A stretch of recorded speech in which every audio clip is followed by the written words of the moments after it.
नमस्कार साथियों। आज के सेशन में डीएलएड एंट्रेंस एग्जाम 2025 का जो अभी विज्ञप्ति निकली है उस पर बात कर रहे हैं। तो आप सब जानते ही हैं कि कल ये विज्ञप्ति प्रकाशित हुई है न्यूज़पेपर्स में, आप सभी तक ये पहुंच गई होगी, आपने पढ़ भी लिया होगा। तो पहले तो जो विज्ञप्ति है वो पूरी तरह से आपने पढ़नी चाहिए ताकि उसकी जो शर्तें हैं, परीक्षा कब होगी और आपने आवेदन कब से करने हैं, कब तक करने हैं, शुल्क क्या होगा आदि सबकी जानकारी आपको इस विज्ञप्ति के माध्यम से मिल जाएगी। इसको आप स्वयं पढ़ सकते हैं, आप लोगों की स्क्रीन पर ये है।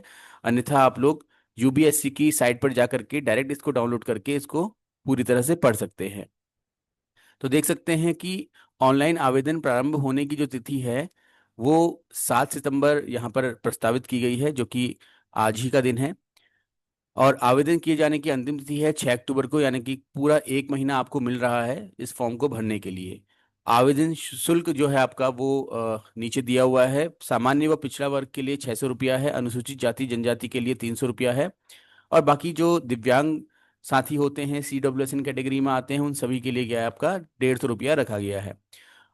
ऑनलाइन शुल्क जमा करने की जो अंतिम तिथि है वो 8 तारीख है। और वैसे तो जब आप फॉर्म भरते हैं आपने तुरंत ही फीस जमा कर देनी चाहिए, वरना कभी भूल जाएंगे तो आपका जो फॉर्म है वो निरस्त भी हो सकता है। तो जब आप फॉर्म भरें तो हाथों हाथ अपनी फीस भी जमा कर लें। ऑनलाइन आवेदन में संशोधन अगर कोई होता है, अगर आपने फॉर्म भरा, कुछ गलती हो गई आपसे, तो उसमें अगर आप करेक्शन करना चाहें तो 13 अक्टूबर से 16 अक्टूबर के लिए विंडो खुलेगी, उसमें आप इसको करेक्ट कर सकते हैं। ये सब बातें जो है आपकी विज्ञप्ति में शामिल है। आयु के संबंध में विज्ञप्ति में ऐसा कुछ लिखा हुआ नहीं है, लेकिन हमारा जो जियो है उत्तराखंड डीएलएड में प्रवेश का, उसके अनुसार 30 जुलाई, सॉरी, 30 वर्ष की आयु यहाँ पर निर्धारित की गई है। यदि आपकी आयु 30 वर्ष नहीं हुई है तो आप इस फॉर्म को भर सकते हैं, अन्यथा इस फॉर्म को आप नहीं भर सकते हैं। तो ये सब बातें थी थोड़ी बहुत जो कि विज्ञप्ति से संबंधित हैं। विज्ञप्ति आप जरूर देखिएगा। सिलेबस की बात कर लेते हैं। तो सिलेबस देखिए आप लोग यहाँ पर, इसका 4 सेक्शन इसके होते हैं। जिन साथियों ने इससे पहले परीक्षा दी है उनको पता होगा कि कौन कौन से 4 सेक्शन हैं।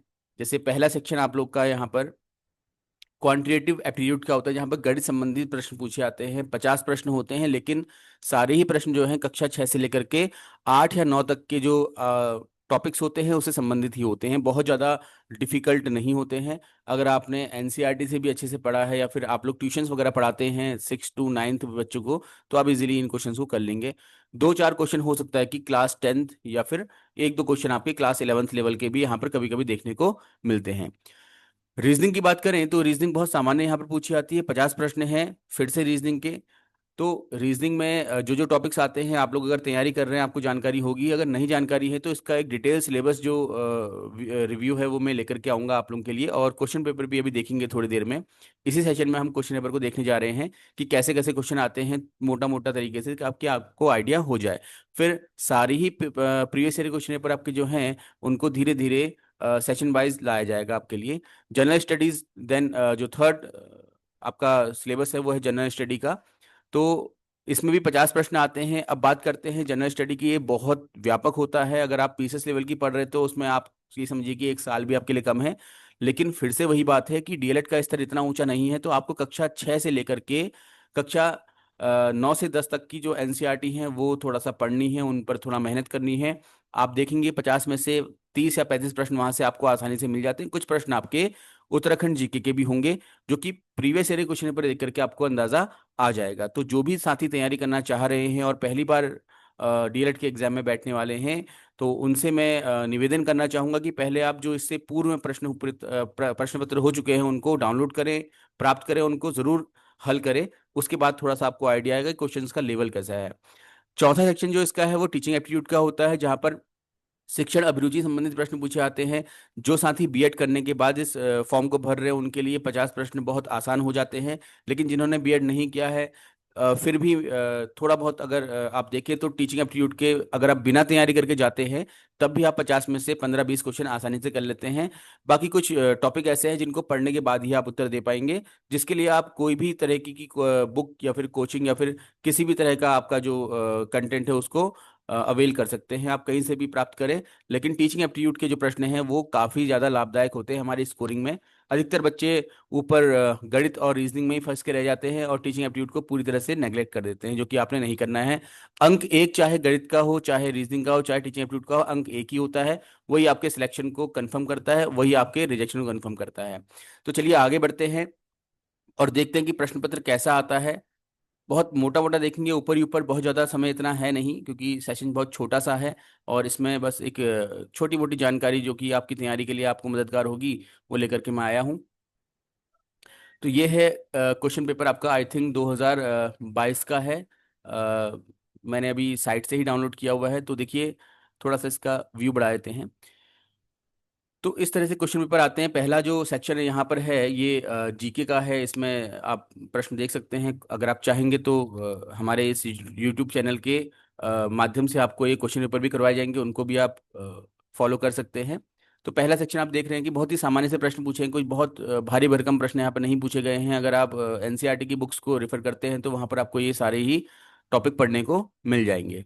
ठीक है, तो आगे बढ़ते हैं।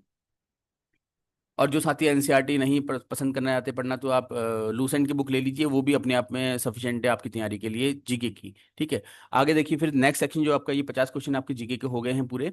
नेक्स्ट सेक्शन आपका जो है वो आता है आपका यहाँ पर, ये रीजनिंग का सेक्शन यहाँ पर डाला गया है। देख सकते हैं किस प्रकार कोड डी कोड के क्वेश्चन आपके स्टार्टिंग में दिए गए हैं। बाकी फिर बहुत सारे टॉपिक है, इन पर चर्चा हम बाद में करेंगे आगे। तो इस तरीके से 50 प्रश्न रीजनिंग के भी आप के लिए लाए जाते हैं। देन ये प्रश्न संख्या 51 से 100 तक यहाँ पर रीजनिंग के प्रश्न हैं। ऐसा जरूरी नहीं कि आपके सेक्शन में भी यही फॉलो किया जाए। ठीक है, तो 100 प्रश्न ये हो गए हैं। अब प्रश्न संख्या 101 से गणित स्टार्ट हो रही है। गणित बहुत सामान्य सी है, आप देख सकते हैं, बहुत ही सरल प्रश्न है। किसी प्रकार की कोई प्रॉब्लम नहीं होगी अगर आप लोगों ने जरा सा भी गणित में मेहनत की है अपने स्कूलिंग टाइम पे, तो आप आसानी से इनको कर लेंगे। कुछ एक टॉपिक है जिनमें थोड़ा सा आपको पढ़ना पड़ेगा, तो प्रैक्टिस तो ज़रूरी करनी ही है अगर आप लोगों को स्कोर करना है अच्छा। तो फिर आते हैं हम लास्ट सेशन जो आपका है, ये है आपका टीचिंग एप्टीट्यूड का, शिक्षण अभिरुचि के संबंधित यहाँ प्रश्न पूछे गए हैं। कैसे प्रश्न है, क्या है, इन पर हम बाद में एक सेशन लेकर के आएंगे, उस पर चर्चा करेंगे। तो आशा करता हूँ कि जो भी साथी डीएलएड की तैयारी करना चाह रहे हैं, अच्छा आप लोगों के लिए मौका है। फॉर्म आ चुके हैं और आप जानते ही हैं कि वर्तमान समय में बीएड से अधिक मांग जो है डीएलएड की हो चुकी है, क्योंकि जो बच्चे डीएलएड कर रहे हैं अच्छे स्कोर के साथ, और साथ ही सीटेट या यूटेट क्वालिफाई कर रहे हैं अच्छे स्कोर के साथ, तो उनका जो सिलेक्शन है वो कंफर्म हो जा रहा है। अभी अभी मतलब करीबन 2800 के आसपास पद जो है हमारे भरे गए हैं उत्तराखंड में, और आने वाले समय में इतने ही पद और आने वाले हैं। तो ये एक अच्छा विकल्प है, आप लोगों के लिए तैयारी करिए। और आप सभी को शुभकामनाएं हैं। बाकी जुड़े रहिए हमारे साथ आगे के सेशंस के लिए। धन्यवाद।